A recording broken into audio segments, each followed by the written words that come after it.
Hi guys, welcome back to my channel.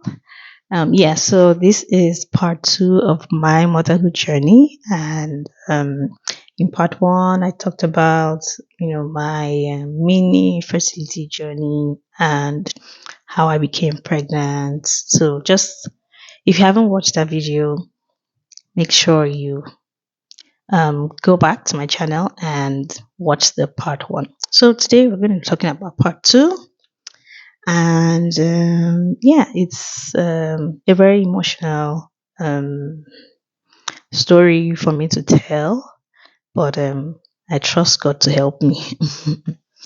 So yeah, from continuing from my last video, we had just found out that we're pregnant and we're having twins. So I mean, the excitement was real. So we went back home and broke the news to our family members and friends and loved ones, and everybody was so excited. Like, it was really exciting,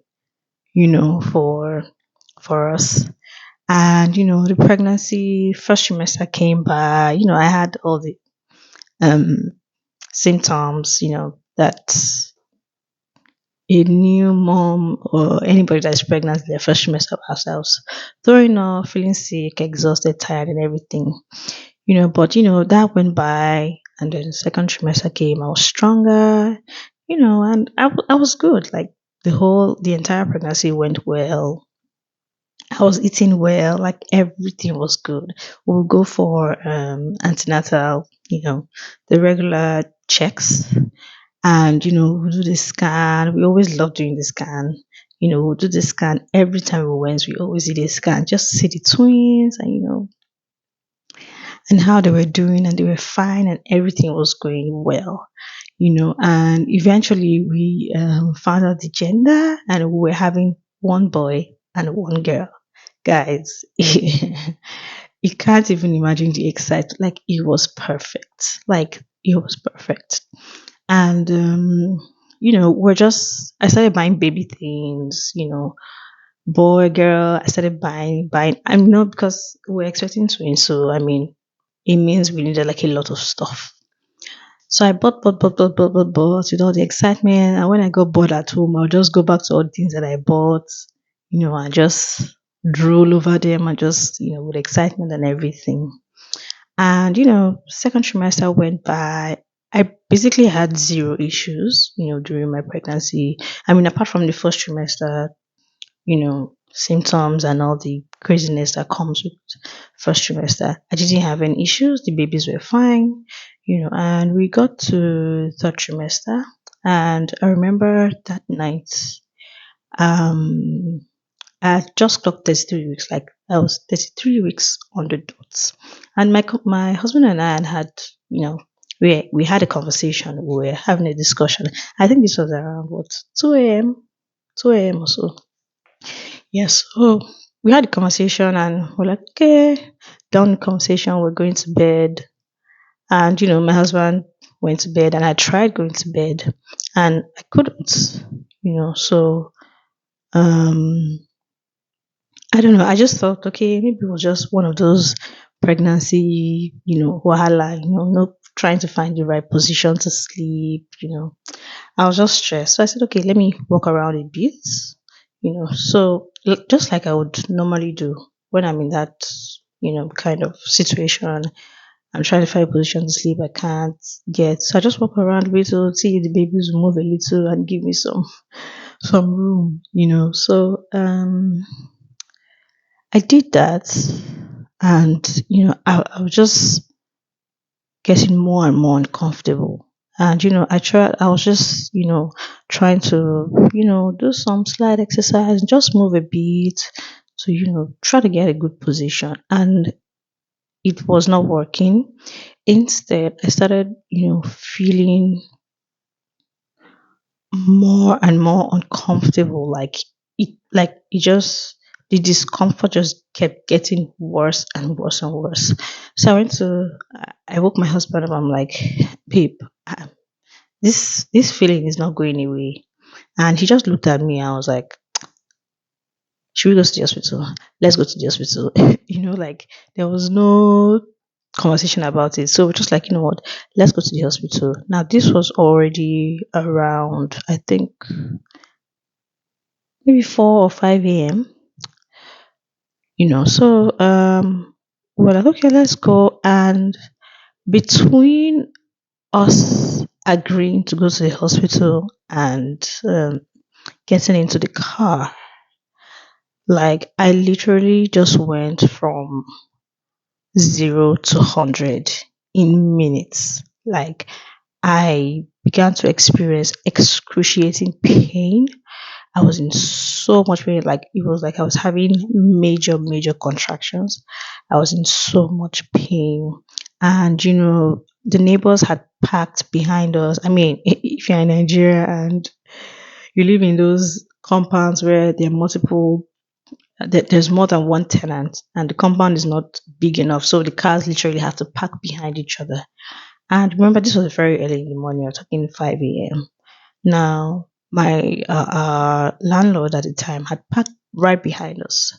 So my husband tried to call. I mean, people were sleeping, and eventually, um you know they came out, to help us, and I'm sure they were already also panicking by the time my husband explained what was going on to them. So by that time, I was a mess. Like I couldn't I couldn't even sit still in the car. Like my husband drove like crazy, to the hospital. By the time I got to the hospital, I couldn't walk. Like they had to use a wheelchair to, take me into the hospital from the car. I was in so much pain. I was having like major contractions, like it was just unbearable.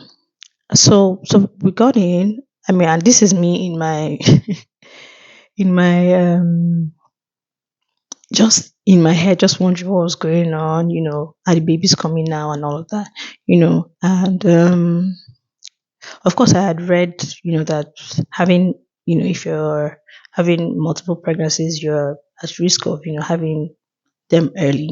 But, I mean, I didn't really think it was a big deal until, the doctor came, assessed me. At first, she was like,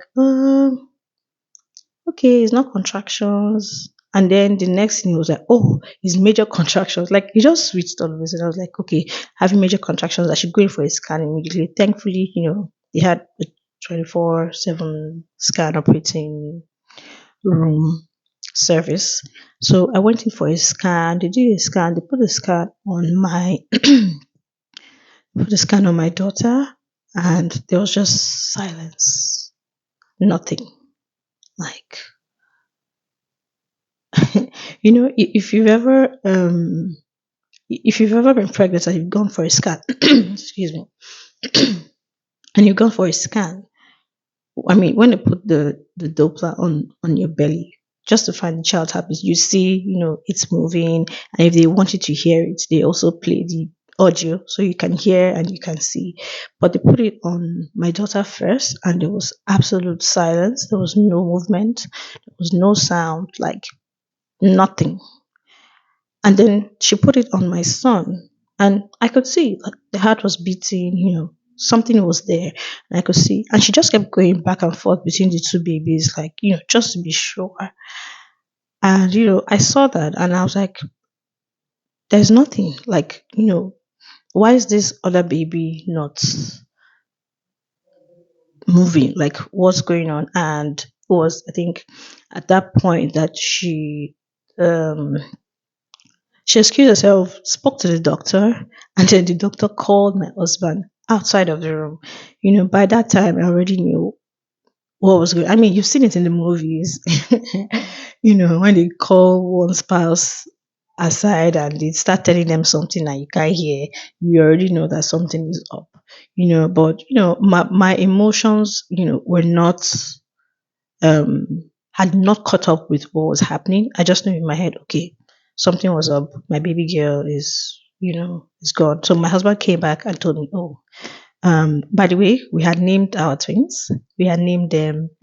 We had named our daughter Ogene Brume and our son Ogene Fega.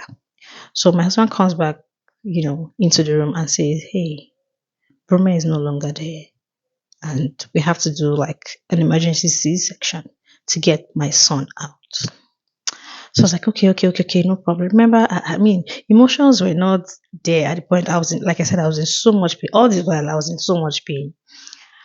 And, between that time, where they informed us I have to do an emergency C section to when I was actually wheeled in for the C section took another, give or take, I think another 5 hours. Yes, guys, another 5 hours. Now, it so happened that that particular day for the hospital it was a Thursday. That particular day for the hospital had been scheduled as their surgery days. Now, surgery days for surgery and delivery days. So that was the day that they, had scheduled cesarean sections, for pregnant women. So people already had dates. Now, on that day alone, they had 15 scheduled CS. Now, this was both a good and a bad thing. Good thing because it was a scheduled day, they had that specific day. They had all of their resources available. So the anesthesiologist, there was blood, there was everything. The doctors, were around because it was planned, right? The bad thing was that I was not scheduled. I came in as an emergency. Now, they were already, you know, they were already in business. They were already working. They were already in the theater, working, and they were already conducting some surgeries. So by the time I got there, they were in surgery with somebody else. So I had to wait. Now, I don't even know why we didn't think of going somewhere else at that point, but for some reason, we waited about 5 hours and I was in excruciating pain the entire time. Like, the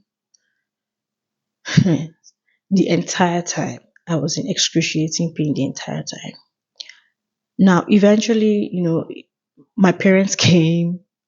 My parents came over, my sister, my brother, everybody was there and they were just praying and just like, I just kept saying, like, when is it time? Like, can we just, go and do this thing? And eventually decided to, prep me, just get me ready, insert the catheter, shave, and all of that. So they got me ready and wheeled me in, you know.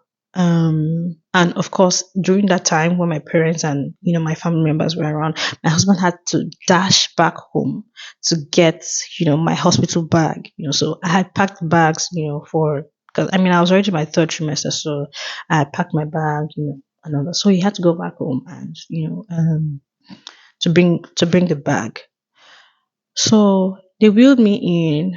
Now, my husband had come back and they were like, okay, have I, been under anesthesia before and blah, blah, blah, blah, blah.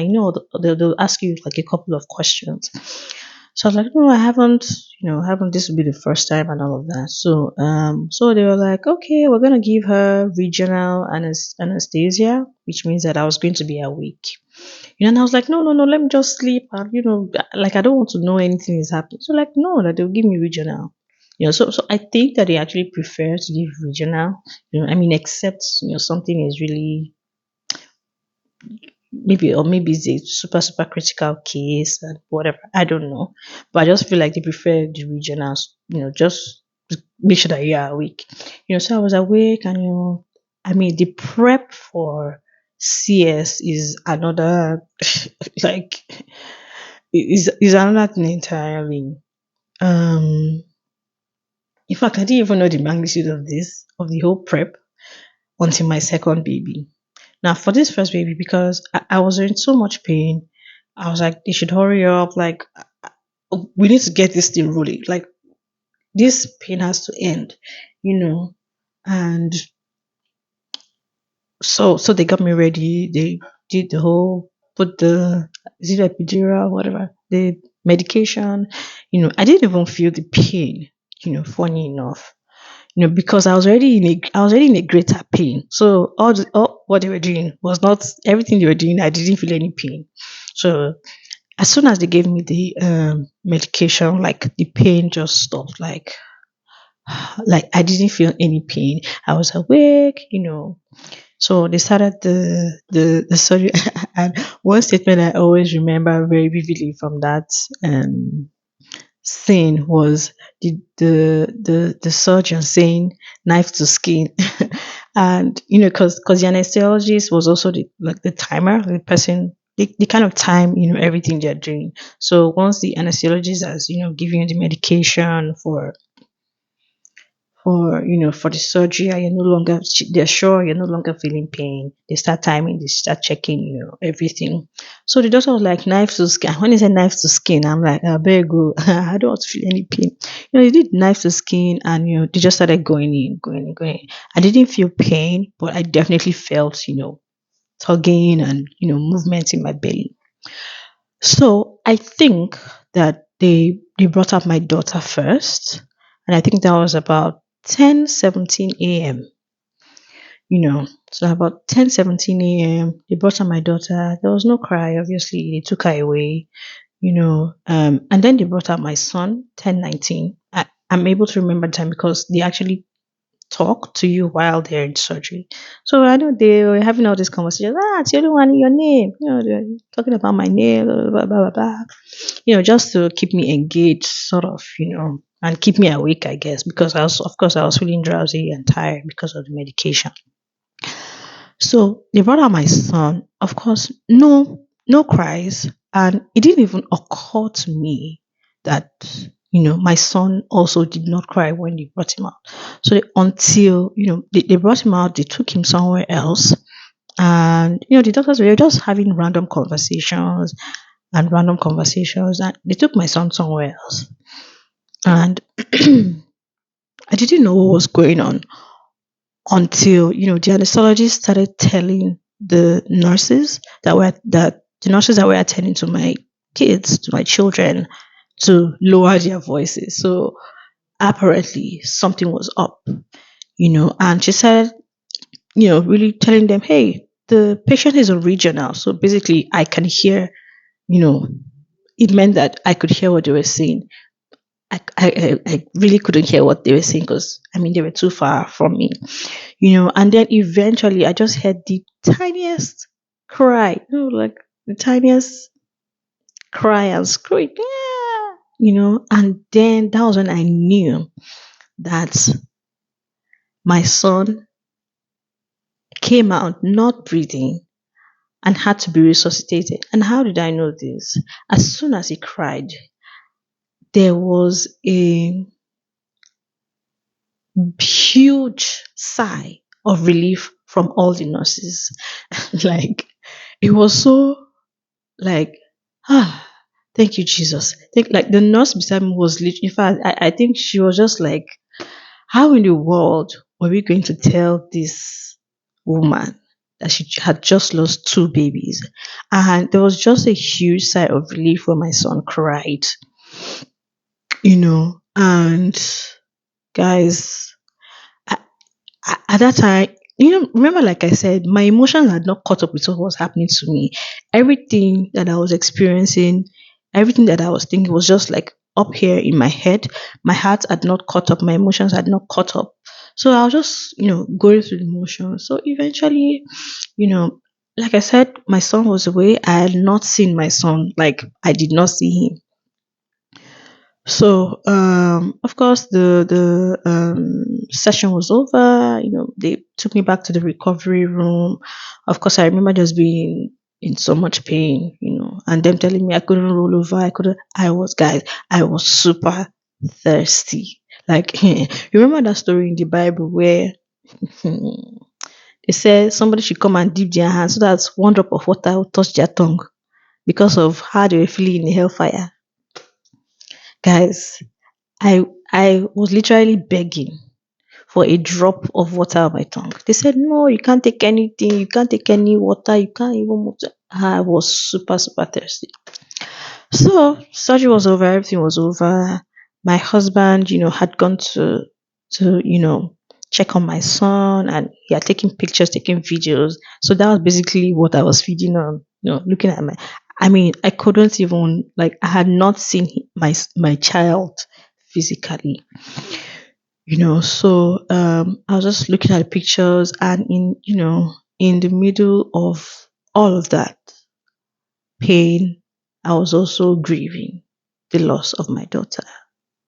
And I remember I cried so much at some point that even in the pain and the stitches while still in the recovery room, I sat on the floor and I just bawled, like I just cried my insides out, and I had this journal, this pregnancy journal by Aditun Jegede. I know I used to write stuff when I was pregnant, but you see, this journal has become like a sacred, those things that you hide in a chest.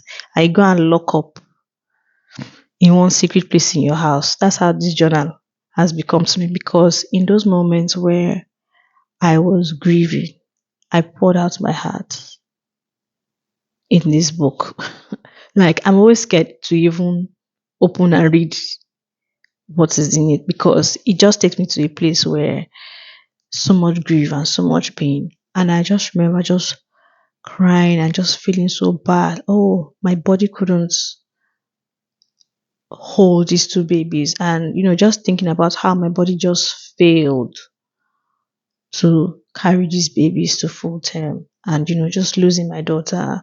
And I remember in those times that whenever, my husband would go and, see my son, I mean, I couldn't walk. Oh, and by the way, I lost a lot of blood. Like, they literally had to give me about four bags, I think 4 pints of blood. So I had to get blood. So I couldn't walk.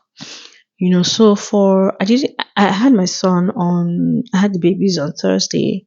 I didn't get to see my son in the NICU until I think Saturday. Yes, until Saturday. So, and I remember even getting up from the bed. I was like, wait, I had a baby. I need to go and see my child. So I got up, and all the nurses were like, "Are you sure? Are you okay? Are you feeling dizzy?" Because I had been taking blood, so they kind of they were kind of worried, that they wanted me to just relax. I was like, I need to. How can somebody give it and not even see the child? So I just summoned up courage, and my husband supported me, and I went to see my son for the first time. Wow, guys, it was unbelievable. Like, he was in the incubator, and he was so fair. I think that was the first thing that even surprised. I was like, why is he so light skinned? Like, he was so fair when he came out, and he was so fair, and I was just looking at him like, so you mean to tell me that this is my child? Like, I gave birth to this child. And it's just funny that you can give birth to a child, and you literally have to ask for permission to even touch him. So because it's in, the incubator, I had to ask the nurses, okay, can I touch him? Can I do this? Can I, obviously I couldn't carry him at that point. So the best I could do was just reach in through, so there's like a hole, on the incubator, and just touch him. And, you know, maybe I think that was when, more of my emotions started to catch up. And everything was just, so emotional. And while, there's so many so many scary things about my son being in the NICU. There's so many things that we were worried about, so many things about his organs developing right and everything. But I just thank God. I mean, that's even another story for another day, because that was a whole situation on its own. The NICU experience, guys. Maybe I'll do a separate video for that, some other time. But I mean, the whole experience of just being in the NICU, myself recovering from surgery, grieving my the loss of my daughter in that time. Oh, and I should even say this, that I think, I don't know if, yeah, I think it was either, yeah, before I saw my son, they had my daughter in this box. So there's this small. So every time that thing gives me PTSD. Whenever I go to hospitals and I see them carrying this, there's this small box they always carry. I think it's filled with syringe or something. But every time I see that box, I'm always, something tells me that, I hope it's not a dead baby that is inside. That's just me, by the way. So I was just, my husband asked me like if I was ready, because I said, hey, I want to see her. And so they brought her to me in this box, and guys, she looked exactly like me. Like, when they tell you, this person looks like you look at the person like, I don't see the resemblance. But this one, I saw the resemblance. Like, she looked exactly like me. And I remember just touching her body, and it was so cold. Like, it was icy cold. She was so cold, but she was so beautiful. She was so perfect, and, it was just a lot for me at that time. But, with time, I've gotten better. God has really helped me, with the pain and the grief of losing a child. And, sometimes you might say, oh, at least you have one, but let me just say that it doesn't mean anything. It doesn't change anything. Yes, while we're grateful, that my son survived, it didn't take away the fact that we lost a child. We lost a child. I mean, like I said, we had named both of them already, even before they were born. So there was already like, they already had like a personality to us, and it was just crazy, just a crazy time in our lives, in my life. And I remember on the day we had agreed to do my son's naming. And I was just like, the morning of that day, I was just in shambles. Like, I was a wreck. Like, I was crying throughout. Like, in fact, throughout the entire naming. We had just our pastors and, my family members, my siblings, my parents there. Because my son was very fragile. A NICU baby, if you've had a NICU baby, you know that you really don't want guests, you don't want visitors, because you're just trying to protect the child's immune system. My son came out at 1.7 kg, extremely tiny. And just like most babies, he dropped weight from that 1.7 kg to 1.4 kg. Extremely, like he was like a lizard. He was so tiny. And, we're just all about protecting him, and just prayerfully, you know, just trusting God that, God will preserve my kid. And oh my goodness, this video is 28 minutes plus. I should end it here totally. I will do another video, guys. If you want me to do another video about my NICU experience, please put that in the comment section. So that maybe I think maybe I'll get my husband on that one to join me, because he was really, a great support system for me at that time. Yeah, so put it in the comment section if you want me to do a video of our NICU life. Guys, in my next video, most likely we'll be having a guest. I'm super, super, super, super excited about that. So watch out for my next video. I just have to end this video right now because it is way past the time. But yeah, so that was my delivery story, and I really hope that you find encouragement. If you've ever lost a child, I pray that God continues to comfort you, because it's really a journey. I have never, gone a day without thinking about my daughter. So I'm really just praying for you, if you've ever lost a child, or if you've ever lost a pregnancy, or if you've ever faced any sort of disappointment, that God continues to comfort you every day, in Jesus' name. Thank you so much for watching. I'll see you in my next video. Don't forget to subscribe, like, and share. Thank you so much for watching. All right. See you next time in my next video. Bye bye.